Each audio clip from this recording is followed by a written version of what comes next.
Bonjour. Nous célébrons aujourd'hui le 16e dimanche du temps ordinaire. Et le thème de notre méditation, c'est le risque d'enlever la mauvaise herbe avec la bonne, tiré de l'évangile de Matthieu, chapitre 13, verset 29. Face au mal du monde, nous avons tous la tentation d'imposer la justice humaine. Dans un deuxième temps, nous verrons comment Dieu attend de nous la conversion des humains avant son jugement final. Et enfin, comment développer une spiritualité de l'espérance et de la patience.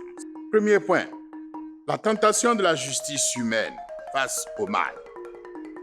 La demande des serviteurs à leur maître, je cite, « Veux-tu que nous allions ramasser la mauvaise herbe ?»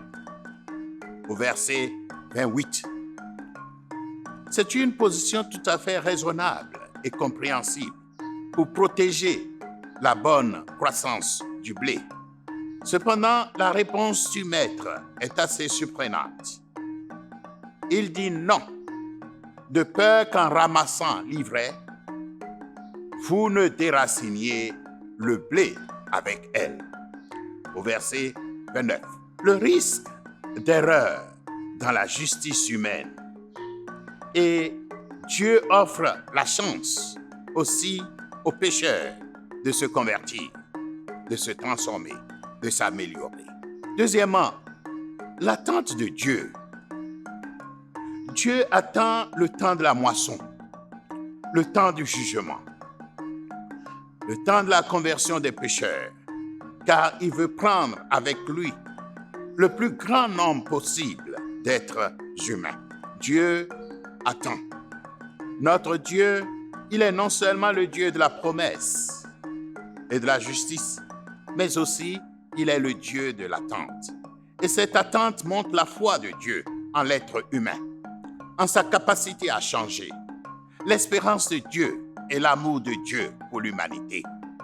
Et ce sont là ce qu'on appelle les vertus théologales, la foi, l'espérance et la charité. Et souvent, nous oublions que ces vertus s'appliquent en premier lieu à Dieu lui-même.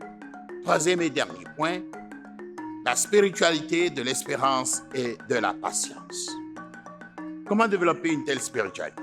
D'abord, ne jamais désespérer de soi, de notre capacité à nous convertir, en dépit de nos péchés têtus.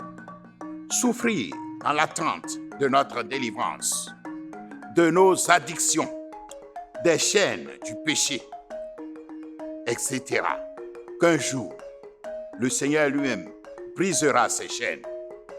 Souffrir aussi les imperfections de nos frères et sœurs, de nos épouses et épouses, de nos enfants, dans l'espérance de leur conversion. Un jour, ils changeront. Un jour, ils seront façonnés à l'image de Dieu. Un jour, ils rayonneront de la splendeur de Dieu, de la sainteté de Dieu. Prions. Seigneur, donne-nous la foi, l'espérance et la charité, pouvoir souffrir nos imperfections jusqu'à ce que tu nous aides à les changer.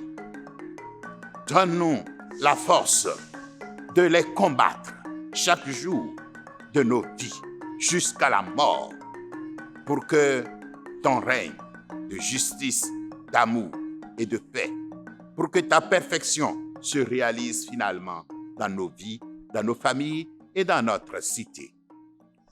N'oubliez pas de vous abonner gratuitement à cette chaîne.